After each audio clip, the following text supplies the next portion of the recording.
So, with the massive news that Anthony Gordon moving to Barcelona in the last week, 80 million euros coming into St James's Park, and the introduction of a new direction that Newcastle are heading in this summer, with Newcastle set to announce Ewan Jowen from Ligue 2 signing for Newcastle as our first summer signing, the young French under-21 goalkeeper with huge potential. We're going to get into all of it. We're going to see where we think Newcastle are heading in this summer's transfer window and why I feel it's a better direction than we went in last summer. But first off, if you're new around here, I'm Adam. This is Two for Joy. Help me on my road to 1,000. We're 70 subs away, so make sure you get down there, like and subscribe. Hit me up in the comments and let me know what you think of Newcastle's transfer strategy this summer. And otherwise, let's get into it.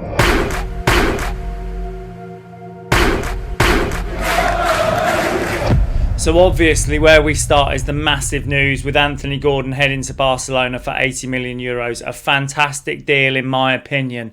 And Newcastle set to go in a different direction this summer with us set to announce Ewan Jowen, Newcastle's first summer signing, the Ligue 2 Reims goalkeeper.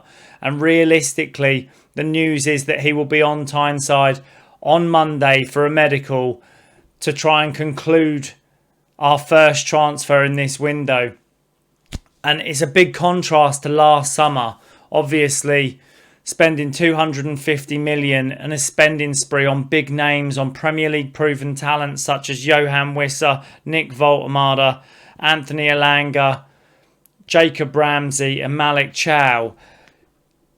A huge financial outlay.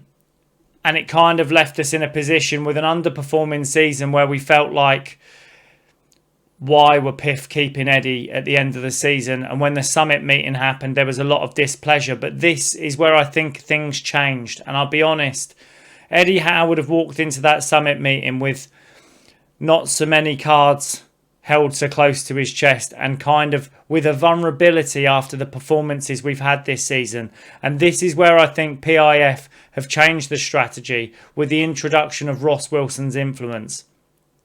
After seeing last summer's transfer window and how we spent money on Premier League proven players and it didn't work out, I do believe there is a shift with Ross Wilson's influence coming in and PIF saying the sporting director will be in charge of leading the charge on transfers this summer, and we will be moving away from this Premier League proven buying players at premium prices at peak ages and focusing on youth and value throughout this summer's window. And it's interesting when you look at the names that we're currently being linked with, the likes of Antonio Nusa, Victor Munoz, Ewan Jowen, Johanna, and even down to Lamine Camara, who would be a fantastic signing for Newcastle. And with a big shift away from this English talent into a pool of continental youth players, which really gives us something interesting to look at.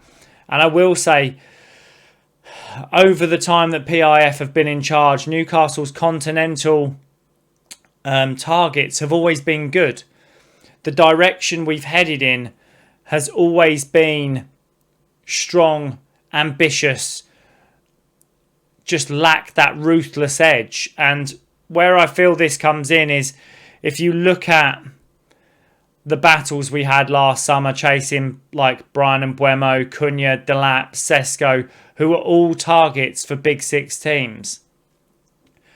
The shift in focus under Ross Wilson will be we're playing in a market where there's less chance of the big clubs having their focus on the same players as we are. And I'd like to highlight this as a kind of a Big Six transition, because with the likes of 5 of the Big Six teams having new managers for this summer and them having their first window, I genuinely believe the Big Six teams will be out there in force to spend to try and give their new managers the best chance of achieving ambitions next season. And obviously with Xavi Alonso at Chelsea, Michael Carrick at Man United and Iraola at Liverpool, Spurs bringing in Roberto De Zerbi, and Man City finally shifting Pep on and doing the Enzo Maresca thing, only leaves Arteta as the most stable team in the Premier League, it really leaves us in a position where if Newcastle can refocus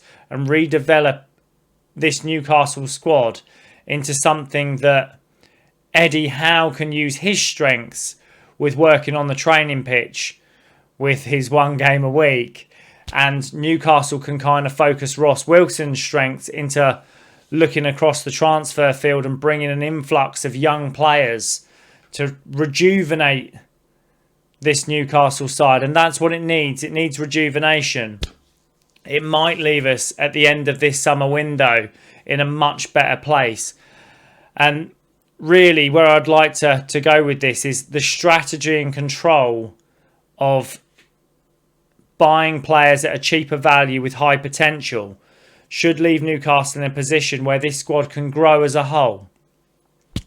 And there's obviously big talk, obviously Ewan Jawen coming in as our goalkeeper, and reports coming out that he won't be the first team starter, and that Newcastle are looking for another keeper, or the possibility.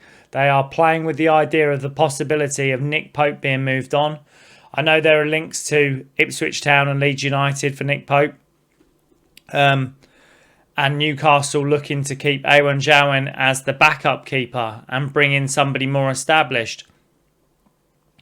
Now, when I look through the the transfer targets that we've had in previous windows, I think if Eddie Howe was still involved with the transfers, if he was still at the forefront of this, we would definitely be targeting James Trafford as our first team keeper. So it'll be interesting to see whether that is the target, because Eddie doesn't like to move away from players that he wants. He likes to stick with it and season after season try and bring in exactly the player that he specifies for that role. But I believe that James Trafford will be out of our price range for what we're willing to spend this summer, and I believe Manchester City will be looking for the 50 million to bring James Trafford from Man City to Newcastle.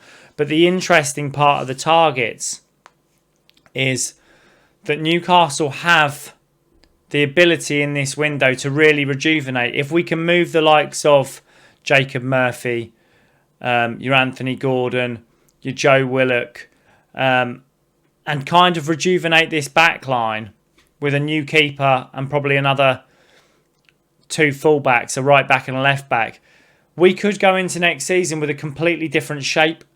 We could go into next season with real ambition to do something.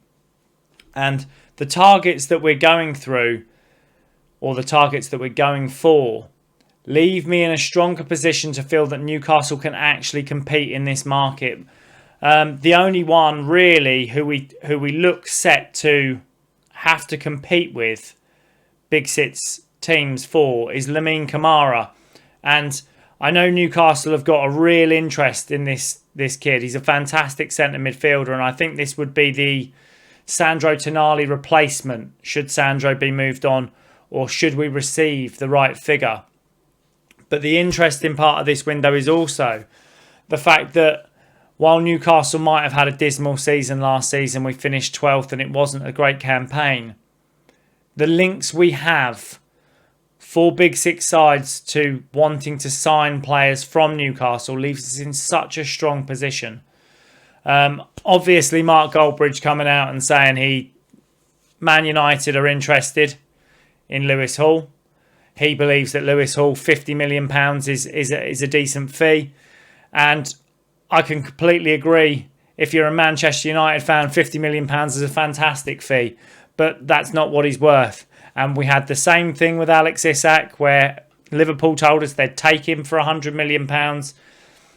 Pay the money. If you really want that left back, pay the money. And what I would say, Manchester United fans, if you do happen to catch this, is you paid 80 million for Anthony. You paid 80 million for Harry Maguire. You've bought players with lesser potential for bigger fees than Lewis Hall. This kid looks to be England's mainstay left back for the next decade. There isn't another left back out there that puts up the numbers he does. And realistically, if you watch the Noises video, you'll know Jed Spence is he offers nothing more than Lewis Hall does. Lewis Hall wipes the floor with Jed Spence, and as I'm sure we'll probably see throughout the World Cup, not to knock him, Jed Spence is a good player, but I don't think he's the level of Lewis Hall.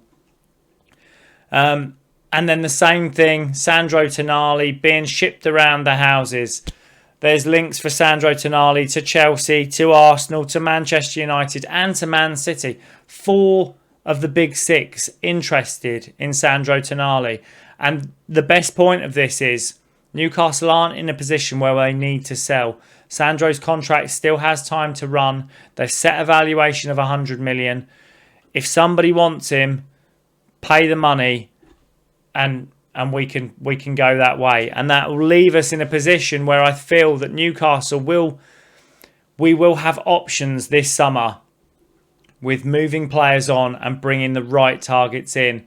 I do plan to do a deep dive on some of the targets that Newcastle are set to be interested in. The interesting ones are Johanna from AIK. Conflicting reports coming out at the moment as to whether he's set to go to Brighton, as Brighton appear to be leading the race, or whether Newcastle are getting this deal done. And the more likely one is Victor Munoz, an exciting replacement in the mould of the Anthony Gordon replacement, an exciting replacement. But I don't want to touch on these too much until we see a little bit more development. But if you've liked the video, be sure to give me a like. Let me know what you think in the comments. And have a good one, guys.